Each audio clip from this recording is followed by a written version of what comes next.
Hello अस्सलाम वालेकुम welcome back to the new video. My name is Abdul Rahman और आज की इस वीडियो में हम बात करेंगे कंडीशनल ऑपरेटर्स के बारे में जो कि हम यूज़ कर सकते हैं जावास्क्रिप्ट के अंदर।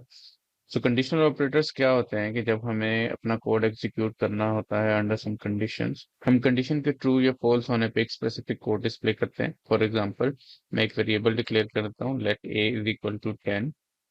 सो कंडीशन लगाने के लिए we will use if statement. अब इफ स्टेटमेंट क्या होती है कि जब भी हमें कोड डिस्प्ले करना होता है कंडीशन के ट्रू होने पे, मैं इफ स्टेटमेंट यूज करूंगा। इफ स्टेटमेंट के बाद मैं राउंड ब्रैकेट्स यूज करूंगा और इनसाइड दिस राउंड ब्रैकेट्स हमारी आ जाएगी कंडीशन। कंडीशन और कंडीशन के बाद हम यूज करेंगे फ्लावर ब्रैकेट्स, और फ्लावर ब्रैकेट्स से जो ब्लॉक हम क्रिएट करेंगे इसके अंदर जो भी कोड होगा वो एग्जीक्यूट होगा इफ ये कंडीशन ट्रू होगी। ठीक है, फॉर एग्जांपल मैं कंडीशन लगा देता हूँ a इज इक्वल टू 10। ठीक है, सो कंपैरिजन के लिए हम डबल इक्वल यूज करते हैं और यहाँ पर मैं कंडीशन लगा देता हूँ, सॉरी कंसोल डॉट लॉग कर देता हूँ ताकि हमें पता चले console dot log this condition is true. ठीक है, मैं इसको एग्जीक्यूट करता हूँ तो you will see this condition is true, हमें ये ब्लॉक डिस्प्ले होगा। अगर मैं इस कंडीशन को फॉल्स कर देता हूँ, फॉर एग्जांपल मैं यहाँ पर कर देता हूँ 20 कि हमारी a की वैल्यू 20 है जबकि a की वैल्यू हमारी 10 है, तो कंडीशन ट्रू हो फॉल्स हो जाएगी जब हम इसको एग्जीक्यूट करेंगे। तो हमें कोड डिस्प्ले नहीं होगा, यहाँ पर कोई भी स्टेटमेंट हमें यहाँ पर डिस्प्ले नहीं हो रही। ये तो हो गया हमारे पास कि अगर हमारी कंडीशन ट्रू होती है तो हमें क्या कोड डिस्प्ले करना है। ठीक है, व्हाट इफ मैं कोई एक स्पेसिफिक कोड डिस्प्ले करवाना चाहता हूँ इफ कंडीशन इज फॉल्स। सो उसके लिए मैं यूज करूंगा एल्स, और नीचे हम यूज करेंगे एल्स का ब्लॉक। और एल्स के ब्लॉक में मैं अगेन एक कंसोल लॉग लगा देता हूँ, तो console dot log this condition is false.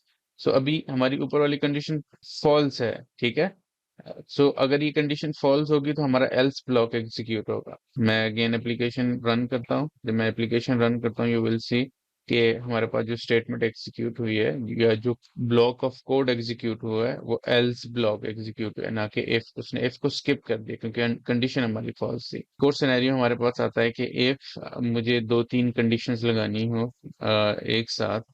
ठीक है, लाइक मैं पहले ए की वैल्यू चेक करूं 20, देन ए की वैल्यू 10, देन ए की वैल्यू 5।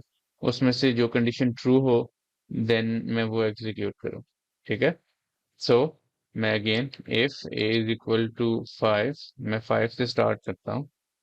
ठीक है, अगर ए की वैल्यू 5 होती है देन कंसोल डॉट लॉग कर दो वैल्यू ऑफ ए इज 5। ठीक है, इसी तरह मैं अगेन हमारे पास एल्स होता है इन केस हमारी ये कंडीशन फॉल्स हो जाती है।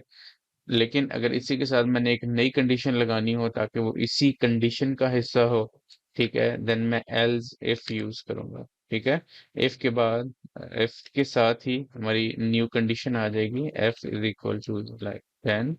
देन अगेन मैं ब्रैकेट्स यूज करूंगा अपना ब्लॉक क्रिएट करने के लिए, देन console dot log the value is 10। And उसके बाद मैं यहाँ पर यूज करता हूँ एल्स। ठीक है, अगर मेरी ये दोनों कंडीशन फॉल्स हो जाती हैं देन हम एग्जीक्यूट होगा हमारा एल्स ब्लॉक। ठीक है, so console dot log value is false, हमारे पास ए की वैल्यू 10 है। ठीक है, तो हमारे पास ये वाला ब्लॉक जो है लाइक सेकंड ब्लॉक, जो सेकंड कंडीशन का ब्लॉक है वो एग्जीक्यूट होना चाहिए क्योंकि हमारी कंडीशन ये वाली ट्रू हो रही है। ठीक है, सो लेट्स सी क्या हमारी ये कंडीशन सही से काम कर रही है कि नहीं, ये स्टेटमेंट सही से काम कर रही है कि नहीं। ठीक है, तो मैं एग्जीक्यूट करता हूँ तो you will see the value of A is equal to 10 means हमारी सेकंड कंडीशन ट्रू हुई, उसने फर्स्ट ब्लॉक स्किप कर दिया क्योंकि कंडीशन फॉल्स थी, and then else block skip कर दिया क्योंकि कंडीशन हमारी ट्रू हो चुकी थी। ठीक है, आई होप कि कंडीशनल ऑपरेटर्स के अकॉर्डिंग आपका कॉन्सेप्ट क्लियर हुआ होगा। If you have any question you can comment below. See you in the next video, see you in the next